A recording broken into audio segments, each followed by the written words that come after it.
Yeah.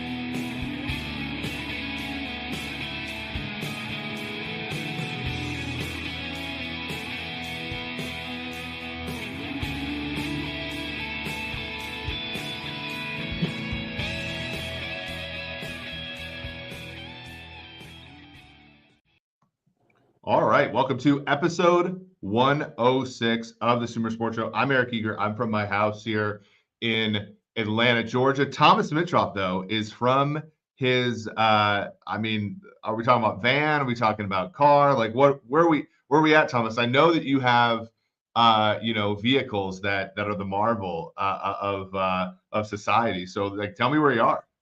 No, I'm in actually a vehicle. Of course, I'm not in my van. It's been a crazy day. I've had to run my son over to different appointments and such. So I ended up being across town and I couldn't get back because the traffic was crazy. So pulled in a parking lot, and here I am making it happen. Look at you. That's what I love about Sumer and everybody here. It's like, tomorrow I'm going to be, helping some students at Kennesaw State with that career fair. So, we're going to be on location there. And then obviously you're on location here. What we don't ever sleep, because football never sleeps. Thomas, when you think about yesterday, man, it was a day. I don't have this graphic for the screen, but like yesterday we had a couple games that we deemed not particularly watchable from our model, that were actually kind of crazy. Houston going on the road to Jacksonville as about 7-point underdogs. They win that game outright. And then a game that we're going to talk about a little bit later that was also deemed like not necessarily the most watchable was Dallas going on the road as 13-point favorites to 12. I think it was 12 ended up being with Diggs got hurt. 12-point favorites to the Arizona Cardinals. They lose that game outright. And honestly, like there were obviously fluky elements to both those games, but I'm pretty impressed with the play of the Houston Texans and the Arizona Cardinals, two teams I wrote about last week that were kind of the favorites to be the number one overall pick. They come out and perform really admirably. And there was a bunch of other great games this weekend that we're going to talk about, but I was particularly impressed and surprised by those two. Look, let's start off talking about CJ Stroud. I mean, there's no getting around it. Everyone's really honed in on looking at these quarterbacks, who made what decision, right? How good is that decision? You and I both know it's really early after 2 games. You start getting into 3 games. I know it's only one more game, but in the next 2, 3, 4 games, you're going to have a lot of really strong evaluations on organizations, the ability to pick the right quarterback. I mean, that is a big, big deal. CJ Stroud and how he's been handling his world there in Houston, I think it's been wildly impressive. And I know you can pull out some stats on it, but the fact that he is living large in a lot of those really important quarterback categories, can you talk about that a little bit? Because I think I've loved watching him standing in the pocket tall. He can still scramble and do his thing, of course, but he has an element about him that is quite attractive early on.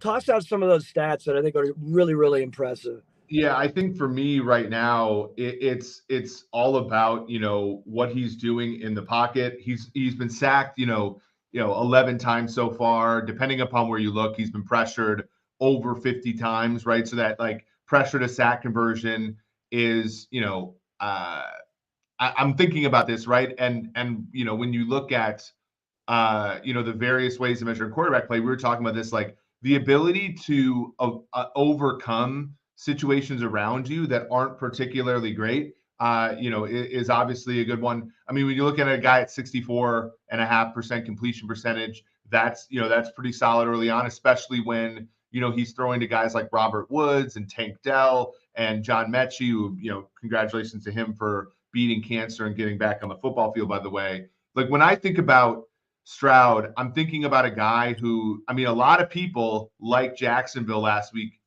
yesterday in Survivor because they thought Houston has so many players down. How the heck are they going to try to win? And obviously the big question mark about Stroud coming out was he had 2 NFL tackles. He had a bunch of NFL caliber wide receivers. What happens when he goes to a place like Houston and guys like Laramie Tunsil miss time and the wide receiving group isn't quite as good as it was. They traded Brandon Cooks away.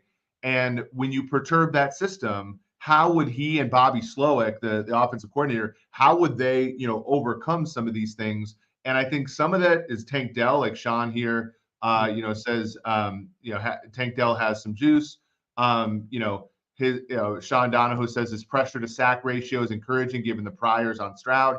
I agree with that as well. And Beat Gamer, for example, says he impressed me a lot in week 1 when he didn't make the rookie mistakes like interceptions and not being too aggressive. Like I'm pretty, when I look at him, I think he's making all the throws and he's doing so in a situation where quarterbacks have had a hard time over the past few years being successful. So yeah, very, very encouraging for Stroud. I mean, look, when you start thinking about Stroud and you start thinking about, let's go back to something, and we like these guys, right? We've met with them on the S2 side of things, right? Think about how S2 has to approach this, right? Do you want to, we can expound a little bit about S2. If everyone recalls, there were all these texts that were going on before the quarterbacks were drafted, and it came out, of course, that CJ was very, very low on this on the side of the S2. That doesn't mean S2 is lacking in efficacy at all. I mean, they're a very good company and they're showing some really interesting things. But you say this to me all the time as a mathematician and as a statistician and a data analytic guru, that there's going to be ups and there's going to be downs, right? There's going to be some that you hit right on the money and others you don't. Maybe, and we're not sure yet. It's only 3 games in. How would you respond to that if you were part of S2 from a testing standpoint? I'm really curious. Yeah, I mean, I think, evaluate. So it's hard because, as sitting in that chair, hitting on Matt Ryan, gave you a great deal of cachet and career capital that you from there were able to do, where you were able to make the Julio Jones trade in large part because there was some trust there that you could pick high-end players, right? And so I get worried about, I get worried about the statement I'm going to make because I don't know if it's necessarily going to assuage any decision makers. But the fact is with any data, you have to average out all the data you're getting. And then even then you're trying to make a gamble that the rest of the league is 50-50 on, that maybe you're 55-45 on. But 45 is a huge chunk of missing, right? And so that makes it hard. And when it's a quarterback who is going to be the face of your franchise for at least 2 or 3 years, I think that S2, some teams are using it as an eliminator, if that makes sense. So it's saying, if he doesn't score high on this, I don't want him. And where I really think it has to be is it has to be part of the stew. It has to be, okay, we fold in his accuracy, we fold in his size, we fold in his decision-making, we fold in what the interview was like. And then we fold in S2, and none of those things can derail you in drafting a guy. But the combination, and so if he can make up for it everywhere else, he might still be a good pick. I was listening to our good buddy today, Mike Florio, and I have a great deal of respect for him and what Sims do. I mean, I really like listening to those guys. They had a comment. They're still convinced that someone out there tried to turn that around so that CJ Stroud didn't fall or fell later. Hopefully that he would continue to fall and maybe they'd get. I think, as much as I like what they're saying, I don't think that's necessarily the case. But imagine in 10 years or 15 years if you found out that someone was trying to do that. There was a GM out there that was trying to twist it around and see, what would sort of muddy the waters for owners mainly, which is an interesting thing. It's not just the GMs, it's the owners that feel comfortable in taking someone or not. Anyway, we can go on and on about it. I'm just happy to see what he's doing. And I think it's really good for a new head coach and, a second, third-year GM, right, and Nick Caserio to make some headway and move in the right direction here. So I think it's fun to watch. Yeah, for sure. I think I get worried just because when, for us at Sumer, the big thing is to not try to say 2 things to cover our bases. So there were interviews when, they said that he didn't score poorly, and then there were reports that were pretty credible that said he did score poorly. I think that ultimately, if you're trying to sell data and you're trying to sell information, you have to take the good with the bad. Anybody that expects you to be 100% all the time is not acting in good faith. But there's the other things that you can do to make it look like you're also not acting in good faith. And so you just want to avoid that. I think whatever happens with Stroud, like, look, I think a big deal, and this is maybe one other question for you about your time as a GM. I've learned, because I didn't think Josh Allen would be very good. I didn't think Jordan Love would be very good. There's a number of times where I've missed. I think that the hard part is there becomes a time when obviously you want to root for your predictions, but there also comes a time when you're just like, you got to give up on them and just accept the truth. And because has that ever affected you as a GM where you maybe, let's say, didn't like a guy coming out, but then the information changed and he became available to you? I see it always the other direction where like a former first rounder gets a lot of opportunities, even though he hasn't produced, because all the general managers liked him coming out. Has there ever been a situation where the other way turned, where for whatever reason you didn't like a player, and then later on in his career you ended up having, or opting into using him because information had changed?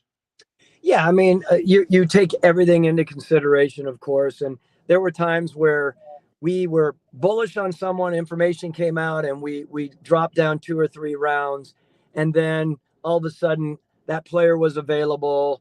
And if you're talking about within the draft, it could be even after the draft, right? All of a sudden we were way down and out on a player. 2 or 3 years later, that player comes available to us in free agency, or he does not work out at his first team, and we have the right coach with the right approach, which, by the way, just so everyone knows, it is part of a general manager's job to decide on his coaching staff when you're bringing players in, who will coach the guy the right way, who will respond to a certain type of coaching. That is part of our job as well, working with the head coach to determine the assistant coaches and how you could have someone who is not that doing that well can rise to the occasion. We've seen that over the years many, many times. I think that's an impressive thing when a team can pull someone at a good value. No longer do you have to get the guy in the first round. You can get him in free agency for quite an affordable price, and then he starts to thrive in your situation. So yes, that does happen quite often for general managers and team builders for sure. Yeah, that's a great point. And Sean has a great question. Like, what is the threshold of sample size you wanted as a GM to come off your prior, or basically your initial opinion of a player?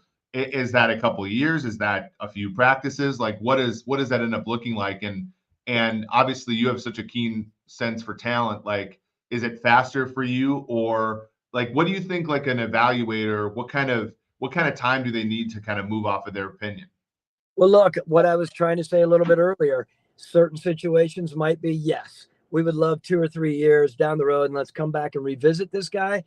But if you have a scenario where that inside information from the team he went to early on out of the draft, right? And he just got spun around. He didn't like his coach. He didn't like the system, didn't like the city. He had family members in the city and they were disrupting him. I mean, Eric and everyone, there are so many layers to why it would be not 3 years, but maybe a half a year, or the kid gets cut. When you see some of those players that are fourth and fifth rounds, we watch them every year, right? Why did that kid get cut and he was drafted in the fourth or fifth round in year one?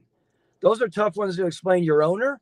We dig deep, deep down on that to find out why he was, in fact. Did he just not kick it off well with his position coach? What happened?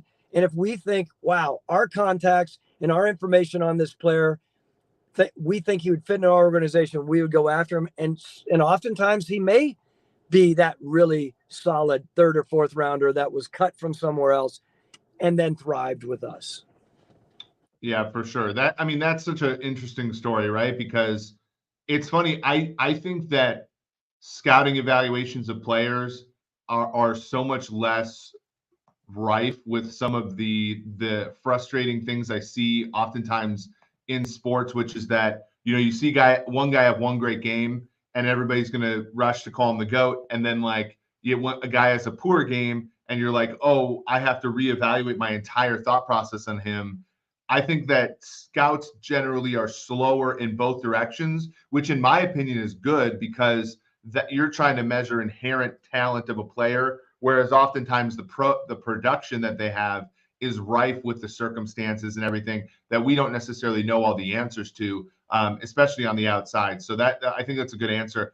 I do want to move because, obviously, it's Monday and we got to get to some of the recaps here. The first one that I want to get to, Thomas, is this absolute stunner that we got in, and I'm going to first show the Sumer Sports Twitter account, just so that everybody knows that they can follow Sumer Sports on Twitter. We're almost to 9,200 followers, which is awesome here.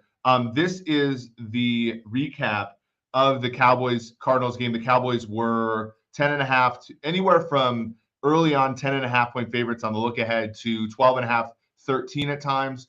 And what I want people to realize here is how much Arizona really did kind of beat up on the Cowboys. I mean, this is not a fluky game. This is not a situation where, Dallas did get caught, the cornerback, Trayvon Diggs, got injured on Thursday. That's obviously detrimental to them. But this wasn't a situation where it's a bunch of Dak Prescott interceptions or a really fluky situation. The Arizona Cardinals, Thomas, for the second straight week, have moved the ball really effectively on offense. Oh my God. I mean, you're looking at Dobbs do what he's doing right now. I honestly, you know how close I am with Dan Quinn. I wanted to call him. He's not going to take my call today, of course.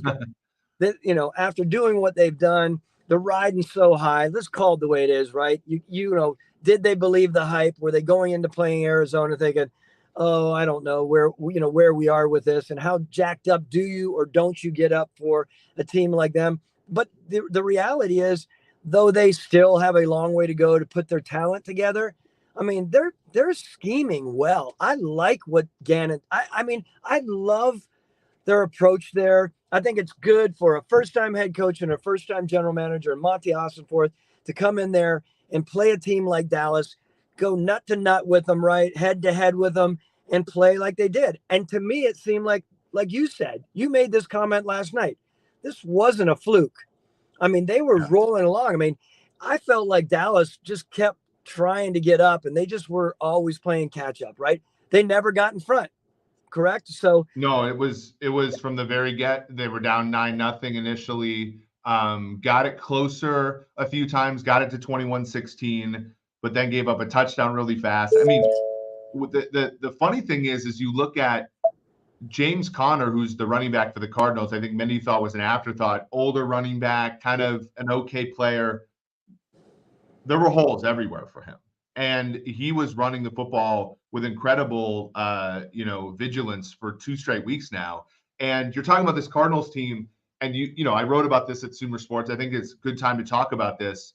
I wrote about on SumerSports.com last week about how the Cardinals should consider drafting quarterbacks. One quarterback, kind of with the Caleb Williams pick, assuming that they get the first overall pick, which is not necessarily the soundest assumption anymore. And maybe a pick that they get for Kyler Murray, should they do that. And so I was looking around the league and thinking, when you have like all those Thomas, is that your car? Okay. I think we got you. Okay. But like when you think about all of the quarterbacks that are injured now, Thomas, that are young. Anthony Richardson sat out yesterday. Obviously, Bryce Young sat out yesterday. Wouldn't you rather, if you're a team builder, be able to showcase a quarterback with first-round pedigree in NFL games to all these teams that are desperate for one? I think the Jets, for example, like we talked about the Jets last week with Zach Wilson, who's kind of struggling. Wouldn't you want to show the Jets a second quarterback and be like, hey, this guy's still on a rookie deal. Come and get him if you want him. To me, that feels like such a way to sort of like have at least a little bit of control over the league while you're rebuilding. I think you have a valid point there. I think. Am I echoing, by the way? Not really. Not really. It sounds fine. I don't know what's going on. I'm sorry about that. Obviously, being in a parking lot is not the best. You made comments about that. You cut out there for a second. Did you talk about the idea of literally drafting how many quarterbacks within, going? They're in a really unique situation, potentially, although this game might change your opinion a little bit from that article. Maybe they're not going to be in the top 5. I don't know. Yeah, there are 2 teams in the NFC North that are 0-3. They, in theory, have to beat each other. Arizona, the Rams are more competitive than we thought they'd be. They played tonight against the Bengals. And Seattle's come back after a bad first game loss. They've looked okay in the last 2 games, winning both of them. So I think that the path is still there for the Cardinals to get the number 1 pick. But if they do get it, so let's say they get the first pick, and let's say Houston improves and they get the 5th pick, let's say, right? And Houston's pick goes to them because of Will Anderson. We talked about that at nauseum. And you're able to trade Kyler Murray. It's a little tricky. It's about $46 million in dead money for the Cardinals to trade Murray, but at the same time, it's more expensive to keep him. So they trade him. Let's say they get pick 25, right? So now you're sitting here at 1, you're sitting here at 5, you're sitting here at 25. In theory, if you're building this team, you could trade out of 5 and get to like 10 for a team that wants, let's say, the 3rd quarterback in the draft, or maybe Drake May falls at far or whatever. Now you have pick number 1. It's going to be a premier quarterback. You have your 2nd pick, which is going to be left tackle, defensive end, wide receiver, corner, some premier position. And then you get the back half of the first round and you take that last quarterback that's going to go in round 1. And again, like I said on the, I think last show, like part of me is like, okay, quarterbacks who are younger are spending more of their thought processes trying to learn the game and the speed that they can't protect themselves.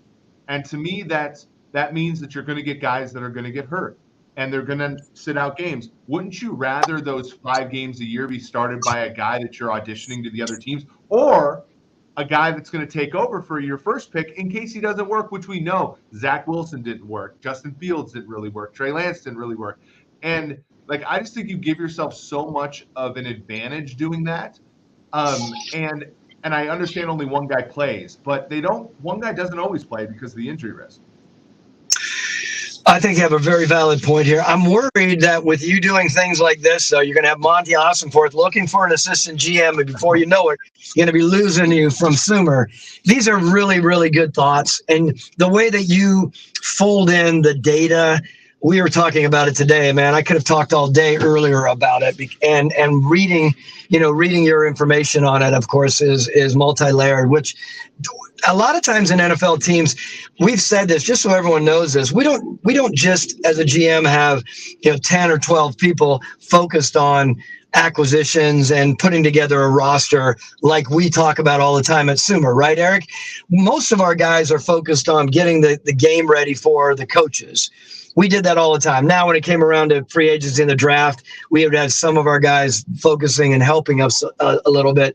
This time of year, no, that's not where their focus is. So my point on that is the more data people can provide their general managers and management with really good ideas like this, with backing that they can go and talk to their owners about.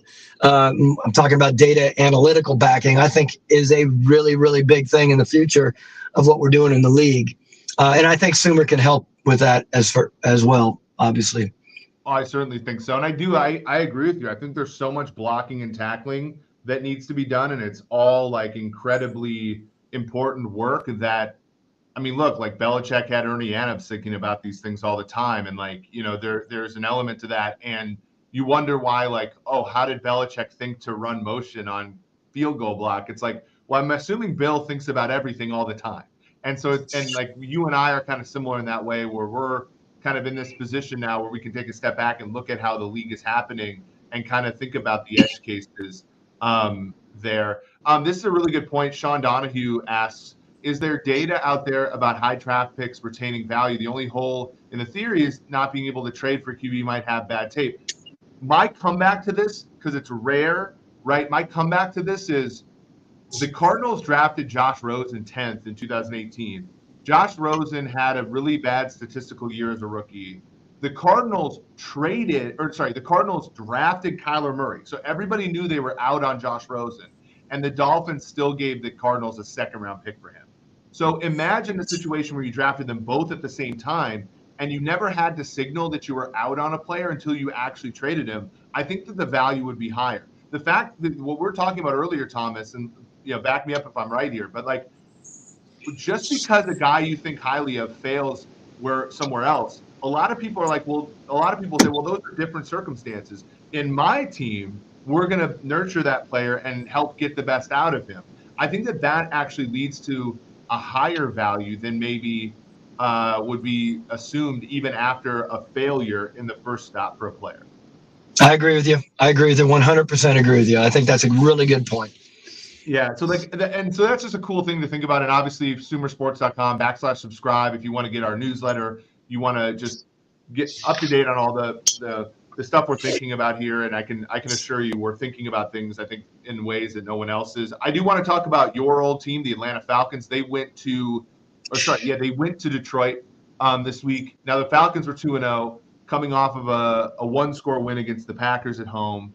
The Lions were kind of reeling a little bit. They had lost an overtime game to the Seahawks last week, and not the most impressive performance offensively for Detroit, as just 34th percentile in EPA per play. Goff threw an interception to Jesse Bates and all these things, but the defensive performance for the Lions, I think, he needs to be talked about. After a week where they had a lot of guys hurt.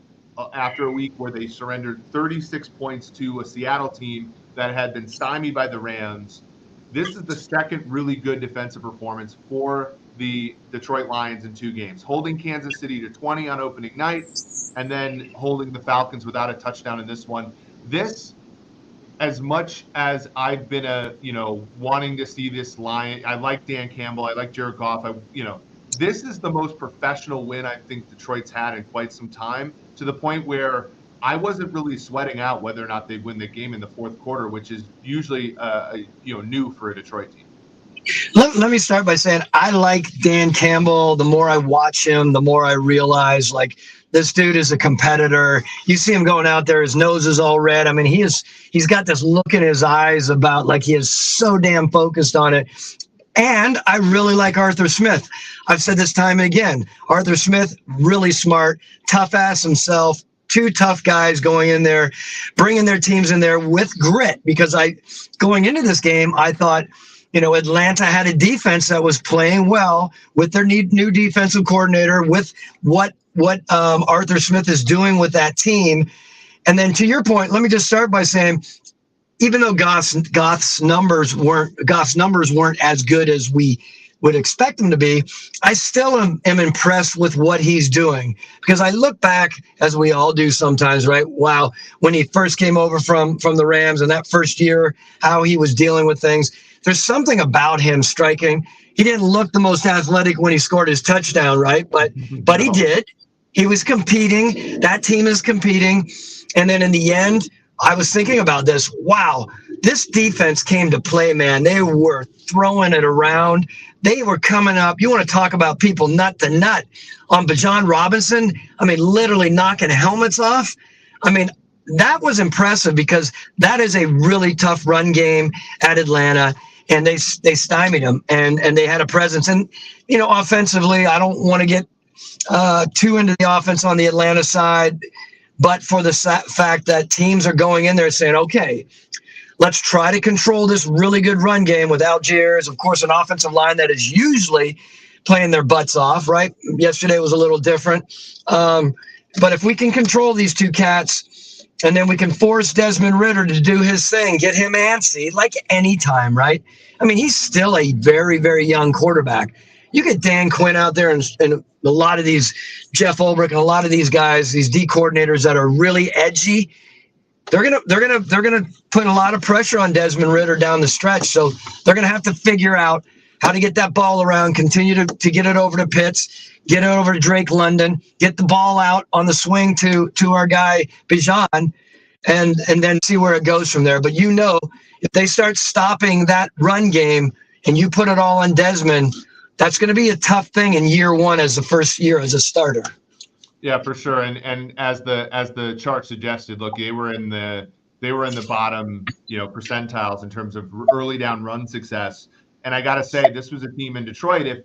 If they don't get railroaded by the Carolina Panthers in the run game in week 16 last year, they're in the playoffs, right? So you think about, regimes, Brad Holmes, Dan Campbell, they go out and get Jack Campbell. They go out and get Brian Branch, who I know we were kind of like, he's a little limited. But it's just like kind of your old boss, Bill Belichick, taking limited but useful players and making them more useful than than their their math would suggest, to me is a very, very good omen there for the Lions. But yeah, you're right. Desmond Ritter's not going to have success if this team can't run on early downs. And so good on the Detroit Lions for doing that. I do want to look at a couple more games. This one I want to look at because this game actually lived up to the billing.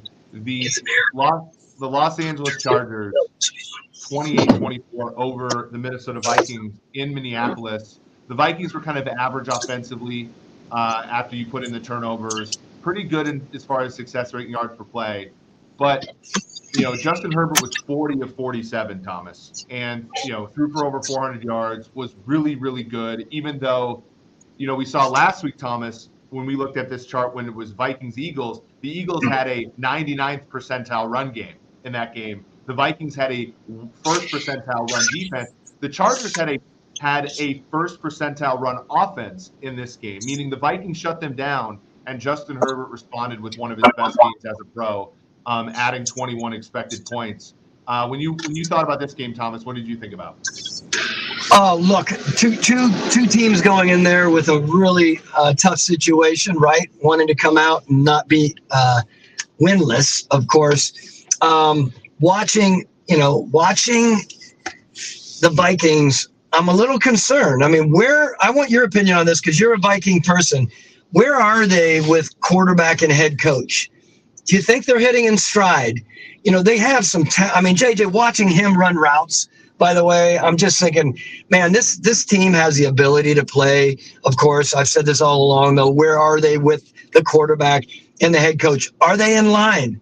Do they feel like they're rolling? Because I flip it over to the Chargers, and I really love what they're doing there. I love their quarterback, of course. I mean, Herbert, to me, can play with them all, and he can continue to get better and better.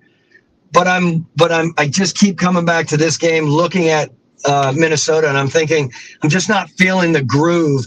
What was it early in the game, right? Another turnover. Hawk gets the ball, and I think was right upon contact, right? I mean, I'm just thinking, not a great way to get the ball rolling here. In the end, though, look, let's go back and forth here. They get down the field. There's some stuff going on where the crowd noise in Minnesota stifled them. 26 seconds off the clock. Wasn't that right? I mean, it's a big deal. Let's talk strategy for a little bit here. So the Chargers stopped the Vikings on a 4th down and goal, the penultimate drive. So they're up 28-24. If you bet the under in that game, right, an all-time great lucking out of under 54 points.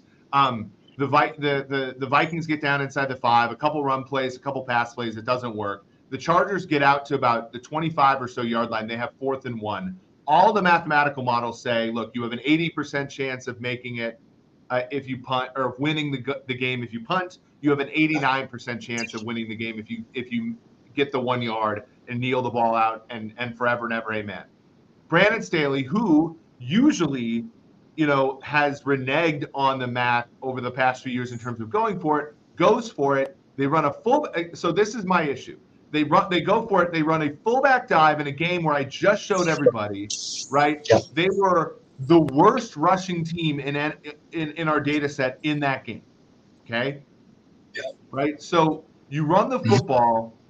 My issue with this is I'm okay with going for it. I think actually going for it's fine because I think Kirk Cousins with Justin Jefferson, your secondary, I don't like that gamble. If the Vikings get the ball at the 40 with a chance to beat you, I don't like having to guard Justin Jefferson. So I'm cool with, if we can get 1 yard, game over.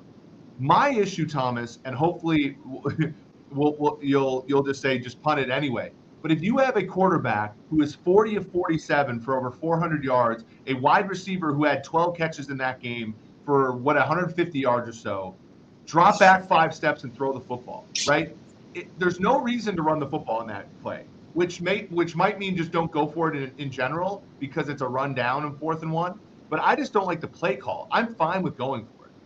So do you think, evidently what people are saying is, well, why didn't they just get the dudes pushing Herbert forward, right?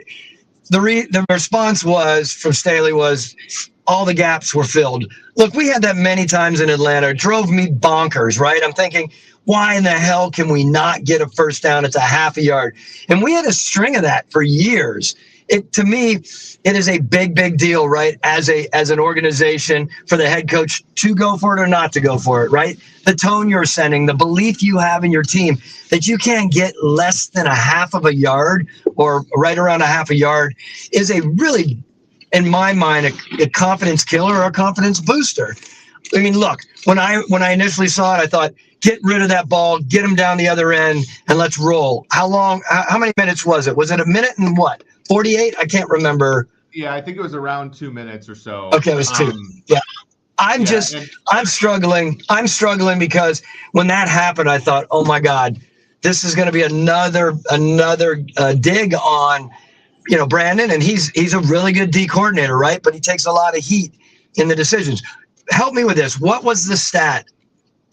Go for it and win the game 80 something? So it was 80% if they would have punted.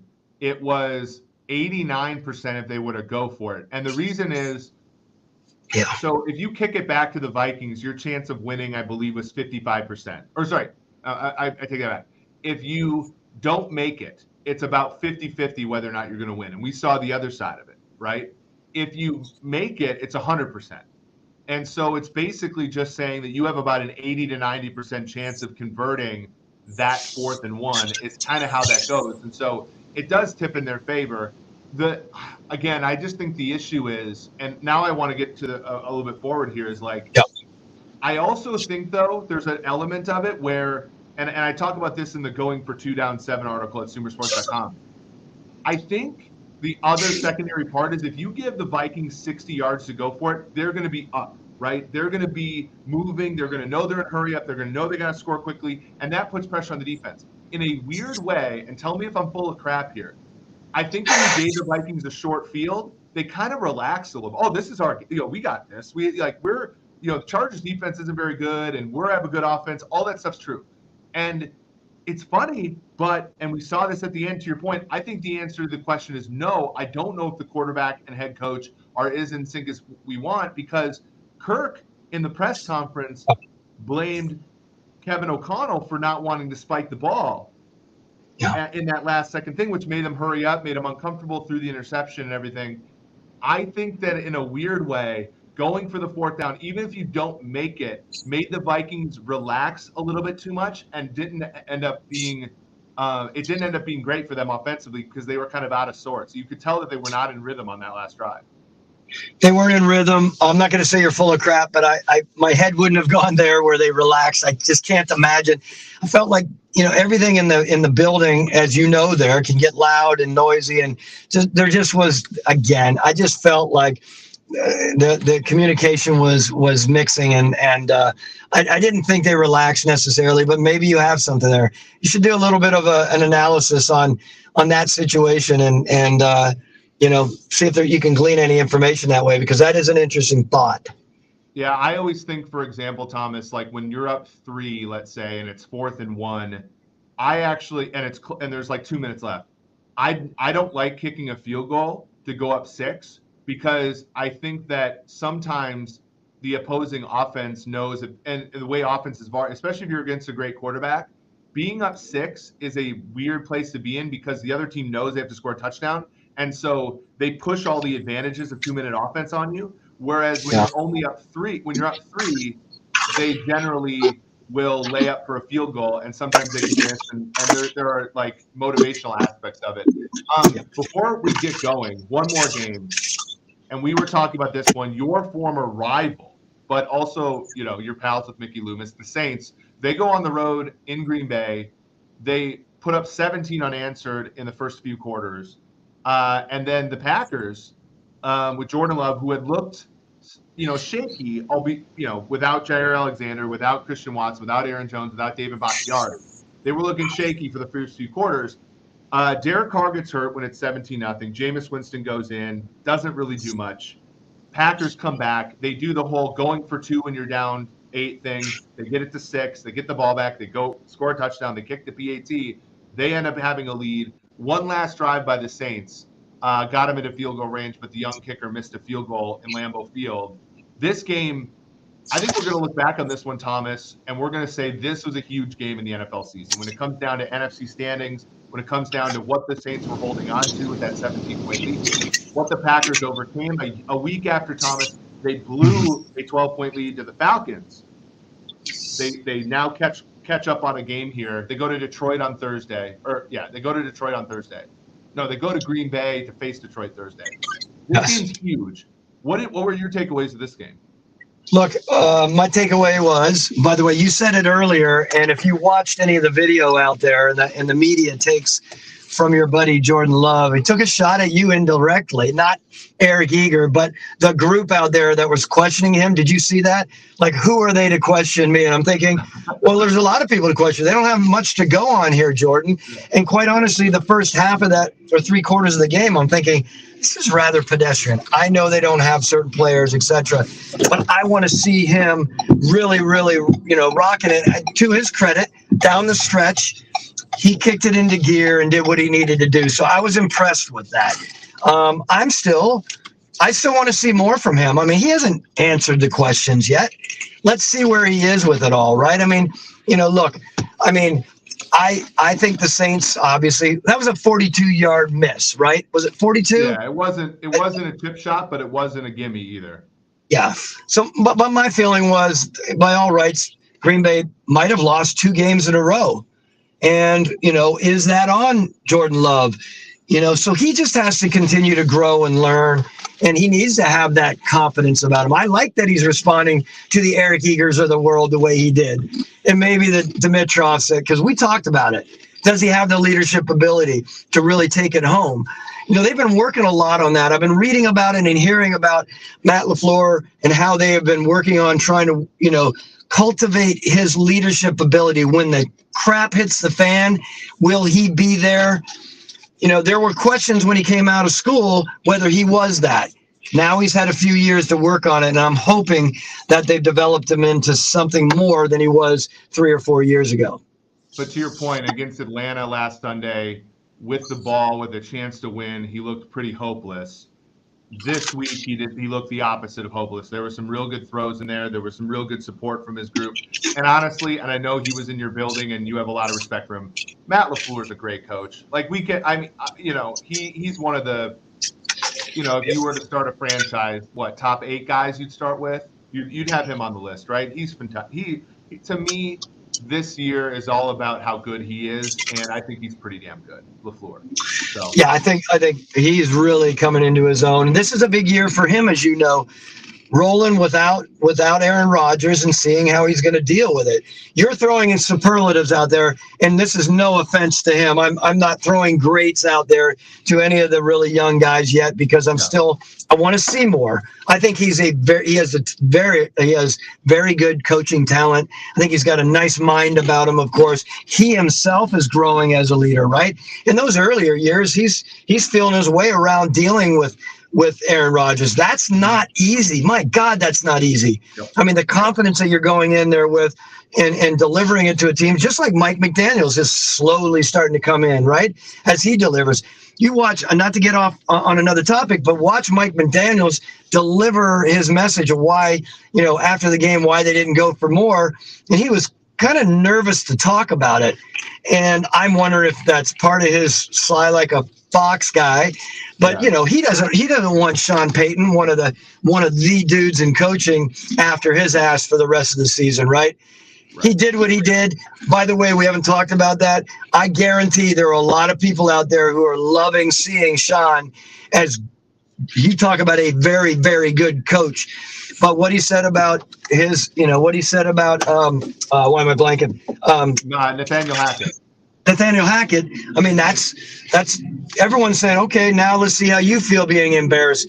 They asked him online, how do you feel again about this embarrassment? He said it was an embarrassment, right? I'm talking about Sean Payton. I don't know if you heard him. Then a reporter asked, yeah, okay, well, that's embarrassing, but it's historical. He was basically saying, it's embarrassing. Tell us about how embarrassing, because it's historical. He basically said, next question. He was out of there, right? So there was a lot of passion there. You got to wonder, gave up 70 to the Miami Dolphins. You gave up 35 to a Commanders team that needed a field goal at the end of the game to not get shut out by the Bills. It's dark days. I mean, that Ejiro Evero, the coordinator that was in Denver last year, that was pretty good. Now he's in Carolina.